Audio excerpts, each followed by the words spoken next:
Unit को बता दिया गया था हमला आज ही होगा। रात को कोई 10 बजे जब सामने के पहाड़ अंधेरे में गहरे काले राक्षसों की तरह दिख रहे थे, लगता था बादलों से घिरे ये पहाड़ कभी चढ़े नहीं जा सकेंगे। जवानों ने बैकपैक के पट्टे बांधे, 303 बोर की बोल्ट एक्शन राइफलों को पीछे खोसा और झाड़ झंखाड़ों के बीच आहिस्ते आहिस्ते बढ़ना शुरू कर दिया। मेजर दयाल की योजना थी कि अंधेरे में छिपकर तेजी से आगे बढ़ें और सुबह की पहली रोशनी निकलने से पहले ही दुश्मन पर धावा बोल दें। इस अचानक हमले से दुश्मनों को संभलने का मौका नहीं मिलेगा। जवान चढ़ाई कर ही रहे थे कि आसमान में अब तक खामोशी से घुमड़ रहे बादल फट पड़े। पूरी फौज भीग कर तरबतर हो गई थी। एक तो कश्मीर, ऊपर से पहाड़ की चढ़ाई, तिस पर से ये मूसलाधार बरसात।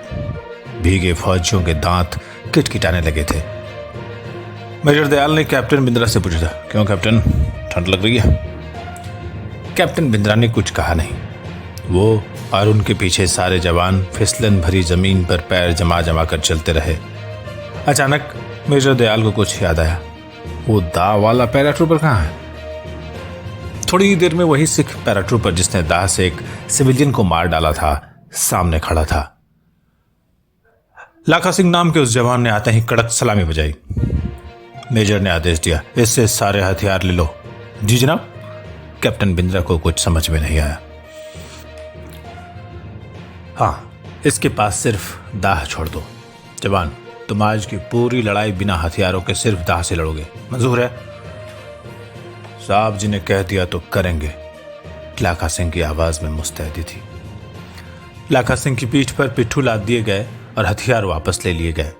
यूनिट चढ़ने लगी थी। दुश्मन तक पहुंचने का कोई सीधा रास्ता नहीं था। सामने खड़ी चढ़ाई थी और जवान दिलेरी से एक एक कदम आगे बढ़ाते जा रहे थे। गीले पत्थरों पर वे बार बार फिसलते, लेकिन फिर से उठकर चढ़ना शुरू कर देते। जिसके हाथ जो भी पकड़ में आ रहा था उसी के सहारे अपने को आगे खींचते, फिसलनी मिट्टी में जूते धंसाने की कोशिश करते। अचानक कैप्टन बिंद्रा ने मेजर दयाल से कहा था, मेजर साहब, हम शायद रास्ता भटक गए। मेजर दयाल झुंझला गए। कैसे? साहब जी, शायद अंधेरे और बरसात की वजह से। मेजर दयाल जिस चौकी को रोशनी में ठीक सामने और आसानी से पहुंचने लायक मान रहे थे, अचानक वहां पहुंचना नामुमकिन सा लगने लगा था। अब तक जवानों को चढ़ाई करते हुए 6 घंटे से अधिक बीत गया था। सबको हैरत थी कि अभी तक वो सैंक चोटी तक क्यों नहीं पहुंचे थे। अचानक ऊपर से मशीन गन चमकी और गोलियों की बौछार आई और मेजर के अगल बगल चढ़ रहे जवान गिर पड़े। मेजर चिल्ला, टेक पोजीशंस। पर पोजीशन लेने में वक्त लग गया। हमलावर दुश्मन ऊपर मौजूद था। आगे चल रही अल्फा कंपनी के जवानों ने पकड़ बनाने के लिए जवाबी फायरिंग शुरू की, लेकिन ये नुकसानदेह साबित हुआ। 3 घंटे तक लड़ाई चलती रही। सैंक चोटी पर दुश्मन की कई कंपनियां मौजूद थीं। उनके पास मीडियम मशीन गन और मोर्टार भी थे। पाकिस्तानी फौजी इन लोगों को बहुत देर से ऊपर चढ़ता हुआ देख रहे थे और जैसे ही वे गोलियों की जद में आए, गोलीबारी शुरू कर दी। पलटन के 28 जवान गोलीबारी में शहीद हो गए थे। एक जख्मी जवान को कंधे पर लादे वापस लौटते मेजर दयाल की रगों का खून खौल रहा था। यह हमला बुरी तरह नाकाम हो गया था। देश ने उन्हें पीछे लौटने का आदेश देकर संपर्क तोड़ दिया था। हमले में शामिल दोनों कंपनियां लौट आई थी। बटालियन ने कवर फायर देकर घायलों को वहां से निकाला था। अब मेजर रंजीत सिंह दयाल इस नाकामी का बदला लेना चाहते थे। पहाड़ पर चमकती हर बिजली और बादल की हर गड़गड़ाहट उनके कलेजे पर हथौड़ों की तरह लग रही थी। अगले कुछ घंटों में वक्त तो बदला, लेकिन इरादे नहीं बदले थे। मेजर दयाल ही नहीं, हर जवान के दिमाग में एक ही बात थी, पिछली रात की हार का बदला लेना है। इस बार दुश्मन को पस्त करने के लिए तोपें भी लगा दी गई थी। सैनिकों ने खुद को छोटी छोटी टुकड़ियों में बांट लिया था। बारिश नहीं हो रही थी, लेकिन जमीन फिसलन भरी थी। सरकते सरकते जवान जैसे ही तयशुदा जगहों पर पहुंचे कि दुश्मन की टुकड़ी अपने खंदकों से बाहर निकल आई थी। दुश्मनों के कमांडर की आवाज गूंजी थी, फायर। मेजर दयाल ने पुकारा, सावधान। नीचे से हिंदुस्तानी तोप कर धड़ाम। हिंदुस्तानी जवान दुश्मन की गोलीबारी से बचने के लिए जमीन पर लेट गए थे और दुश्मन की मध्यम और हल्की मशीन गनें भारत की आर्टिलरी फायर से खामोश हो गई थी। मेजर दयाल की अगुवाई में जवानों ने फायरिंग शुरू कर दी थी। गोलीबारी की आवाजें गूंज रही थी, भारतीय तोपें गरज रही थी। खंदक और जवानों के बीच की दूरी काफी कम थी। मेजर दयाल ने दिखा एक काली लंबी परछाई दुश्मनों के बीच जा घुसी है। थोड़ी ही देर में दुश्मन के खंदक खामोश हो गए थे। गोलीबारी थोड़ी देर बाद दुश्मन के खंदक खामोश हो गए थे। गोलीबारी रुकी तो मेजर दयाल के इशारे पर कैप्टन बिंद्रा दुश्मनों के खंदकों में जाकर मुआयना करने लगे थे। कैप्टन बिंद्रा ने खंदक से ही जवाब दिया, साहब दुश्मनों को भारी नुकसान हुआ है, आर्टिलरी फायर एकदम निशाने पर लगे साहब। फिर थोड़ी देर बाद कैप्टन बिंद्रा की आवाज आई थी, हमने 15 मुर्गे मारे लेकिन एक 16वां भी है। कहते कहते कैप्टन बिंद्रा रुक गए। वो तो अपना फौजी था, वो लाखा सिंह था जिसने 4 पाकिस्तानियों को अपने दाह से काट डाला था और उसके कंधे में संगीन घुस गई थी। खून बहने से वो बेहोश पड़ा था। बाकी दुश्मन? मेजर ने चिल्लाकर पूछा था। भाग गए साहब, सारे हथियार छोड़कर भाग गए। मेजर दयाल पास आ गए थे। सैंक के बाद मेजर दयाल की टुकड़ी ने सर और लीड वाली गली भी जीत ली थी। दुश्मन हारते जाते थे और पीछे हटते जाते थे।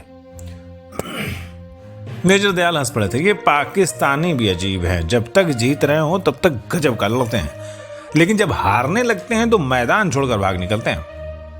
मेजर दयाल अब एक पत्थर पर जाकर टिक गए और उनके पास रेडियो संदेश आने लगे थे। दूसरी टुकड़ी ने भी बर्फ से ढकी ऊंची चोटी बेदोरी को जीत लिया था। जो काम मेजर दयाल की टुकड़ी को सौंपा गया था वो पूरा हो चुका था। यहाँ आए 3 दिन बीत चुके थे। बारिश से भीगे हुए फौजी ठंड में कांप रहे थे। थकान हावी हो रही थी। जो राशन लेकर आए थे वो खत्म हो चुका था। अब जो करना था यहीं से हासिल करना था। पर इस ऊंचाई पर जो तो घास तक नहीं उगती। विमान से रसद की खेप गिराई गई थी, वो दुश्मन के इलाके में नाले में जा गिरी थी। भूखे फौजी मजबूर होकर उसे वहां पड़ा देख भर पा रहे थे। वहां से लाने का कोई रास्ता नहीं था। लेकिन पैरा ट्रूपर अभी कुछ और करने को मचल रहे थे। हाजी पीर दर्रा सामने था। लाखा सिंह आकर मेजर दयाल के सामने आ खड़ा हुआ। एक बात करनी थी साहब जी। मेजर दयाल ने अपने पैरा ट्रूपर को देखा और कहा, बोलो।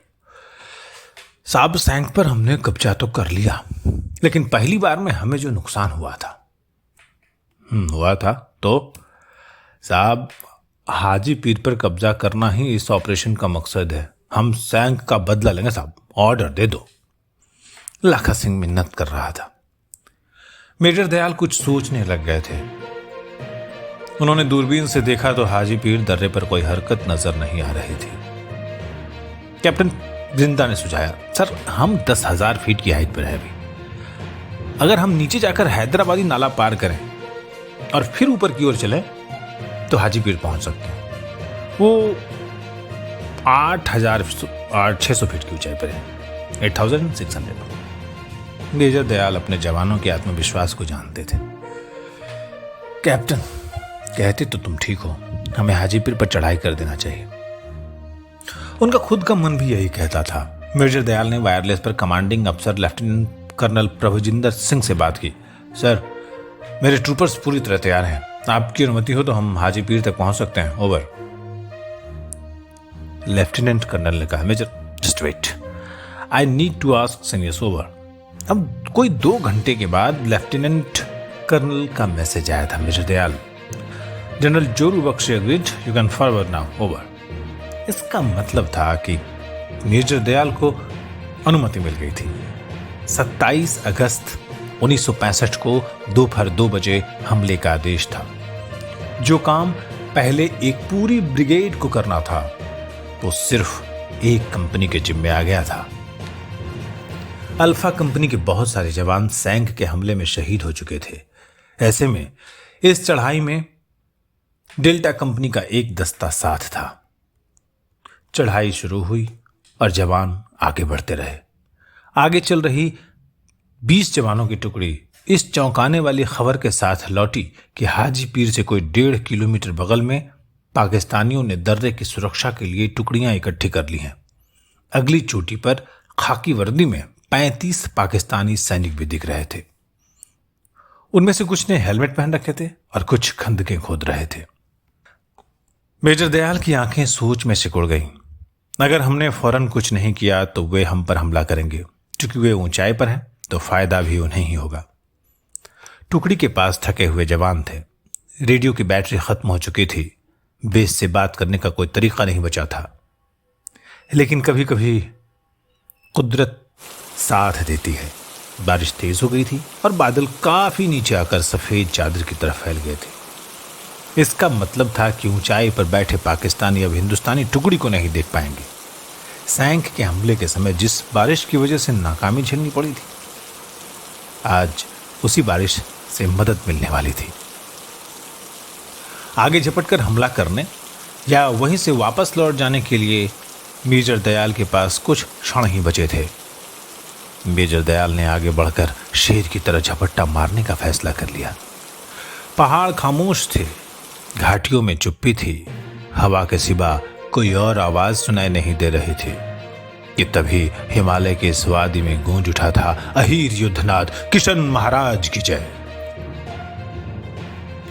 मेजर दयाल और उनके जवानों ने दुश्मन के सैनिकों पर धावा बोल दिया था। पाकिस्तानी इस हमले के लिए तैयार नहीं थे। वे भौचक्के रह गए। भयानक खूनी संघर्ष शुरू हो गया। दोनों तरफ के फौजी एक दूसरे पर गोलियां बरसाने लगे, ग्रेनेड्स फेंके जा रहे थे। सारी वादी में चीख पुकार और गोलियों की आवाज गूंजने लगी। आखिरकार आमने सामने की लड़ाई शुरू हो गई, जिसमें फौजी एक दूसरे को संगीनों से भोंकने लगे। पथरीली जमीन खून से लाल हो गई। टुकड़ी के हवलदार उमराव सिंह के ठीक पीछे एक मोर्टार फटा था और एक टुकड़ा उनकी पिंडली में घुस गया। वो लड़खड़ाकर जमीन पर गिर गए। चलना तो क्या, घिसटना भी मुश्किल हो गया था। पर अपने एक शहीद साथी की लाइट मशीन गन उठाकर वो चलाते रहे। पैराट्रूपर हीरालाल धमाके में घायल हो गए थे, पर उनकी ग्रेनेड गन का मुंह खामोश नहीं हुआ था। हीरालाल के पेट पर गंभीर घाव थे, अतड़ियां बाहर निकल आई थी। मेजर दयाल उनका हाल जानने के लिए उनके पास गए तो हीरालाल मुस्कुरा उठे थे। साहब, मैंने मर जाना है, तू मेरी परवाह मत कर, आगे जा।